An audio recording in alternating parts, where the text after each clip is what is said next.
Bonjour à tous, j'ai le plaisir d'ouvrir une nouvelle série consacrée au trauma avec cette première vidéo inaugurale qui va traiter de ce qu'est le trauma.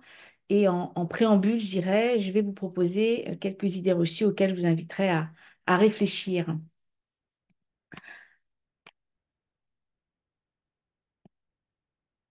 Alors, c'est parti. Hop. Voilà, qu'est-ce que le trauma? Et mieux comprendre le trauma pour en guérir. Alors, ce que je vais vous proposer, c'est plusieurs idées reçues. Je vous invite à y réfléchir de votre côté, éventuellement à faire pause sur la vidéo pour pouvoir formaliser ou formuler plus exactement votre réponse et puis ensuite regarder la réponse que j'y apporte.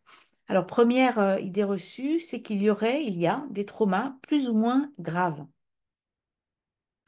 Eh bien, la réponse est oui et non. En fait, une même situation peut être vécue ou non selon une personne comme un trauma. Et de plus, un trauma ne conduit pas nécessairement à un traumatisme. Deuxième idée reçue, une personne qui ne réagit pas lors d'une agression est consentante. Qu'en pensez-vous? Eh bien non.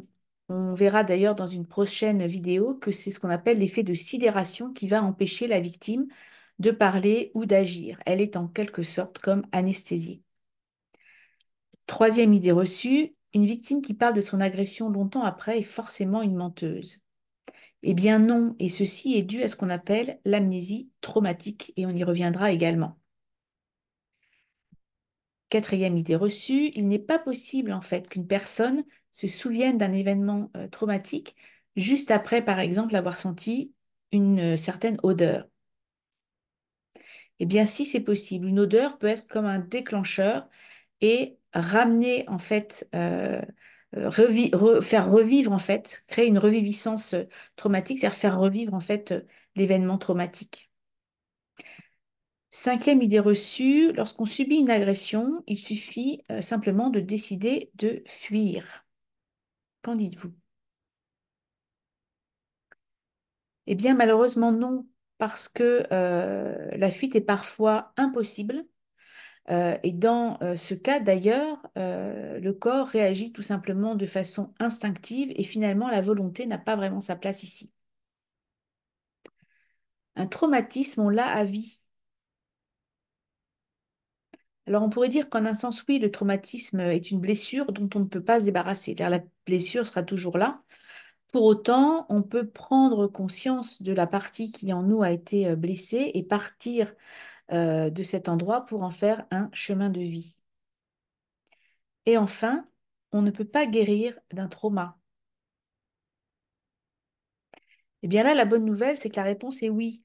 Il est possible de guérir d'un trauma. Il existe d'ailleurs aujourd'hui de nombreuses approches thérapeutiques qui vont permettre cela.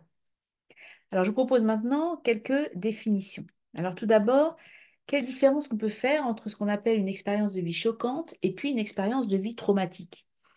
En fait, une expérience de vie choquante, ça peut être n'importe quel événement de vie, en fait, n'importe quelle expérience de vie, à partir du moment où cette expérience est intégrée, ce qui lui permettra alors de prendre toute sa place dans notre histoire de vie, et puis surtout, on pourra en parler de manière assez fluide, en détail et sans trop d'émotion. Une expérience de vie traumatique, en fait, c'est quoi? En fait, c'est un vécu subjectif d'une expérience de vie qui va déterminer, en fait, si celle-ci sera traumatisante ou pas.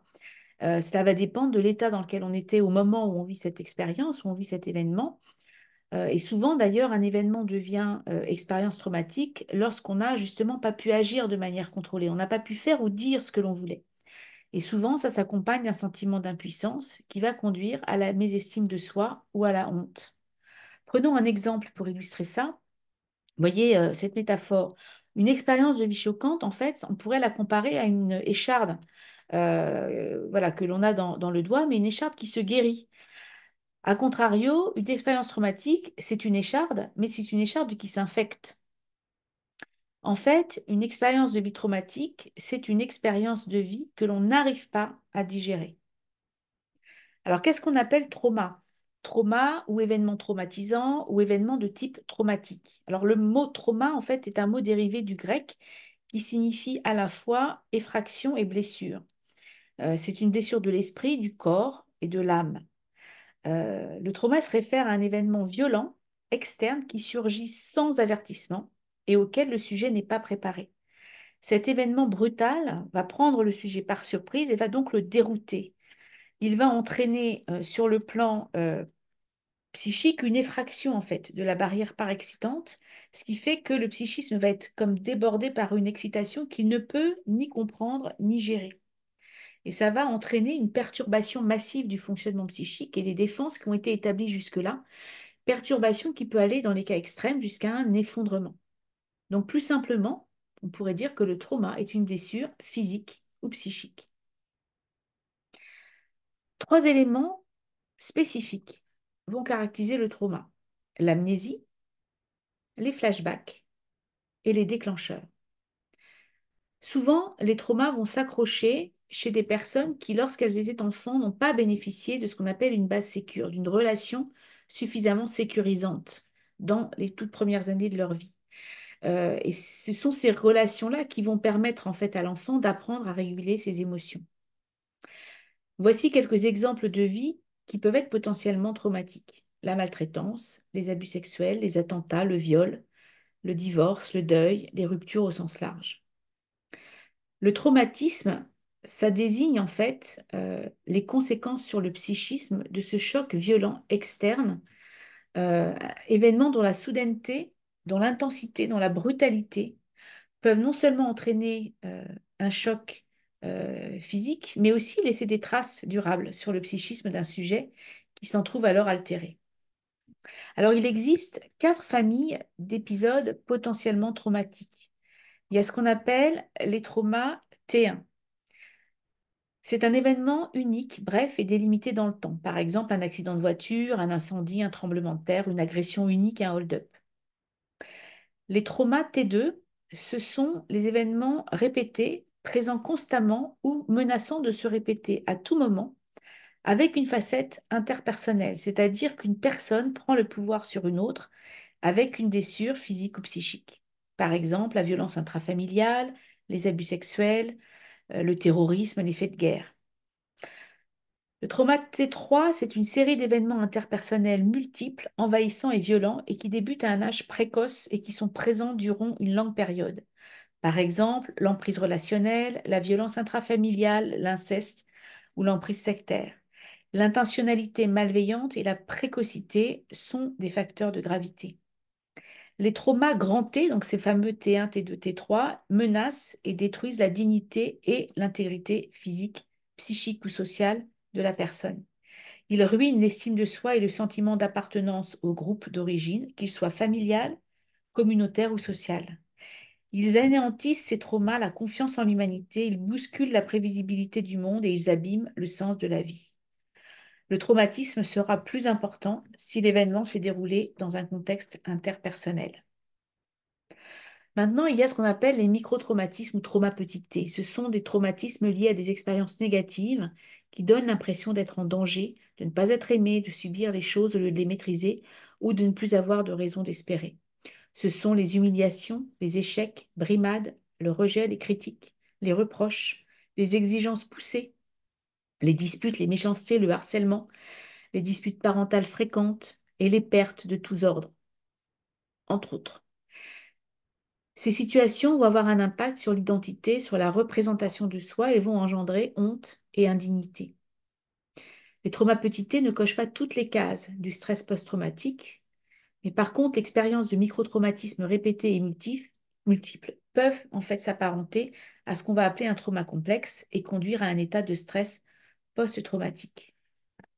Alors le trauma complexe, où on parle de trauma complexe lorsqu'il y a victimisation chronique d'assujettissement à une personne ou à un groupe de personnes.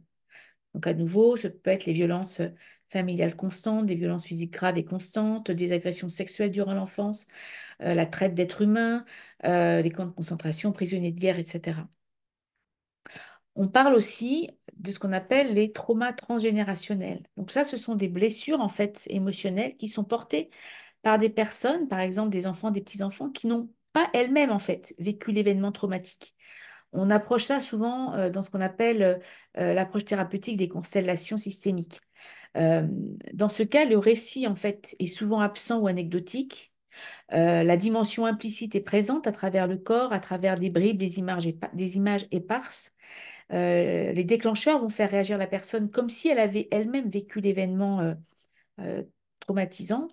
Le secret va être maintenu par des émotions de peur et de honte. Et puis, contrairement aux croyances, ce sont des blessures qui se guérissent facilement. Nous verrons d'ailleurs dans la prochaine vidéo ce qui se passe au moment d'un épisode traumatique. D'ici là, je vous propose de me retrouver si vous le souhaitez sur LinkedIn, sur Spotify, Facebook, Instagram, également sur YouTube où j'ai posté de très nombreuses vidéos sur les sujets de la psychologie et des relations humaines. Vous pouvez également, vous voyez ici en haut à gauche, me retrouver sur Teach Easy.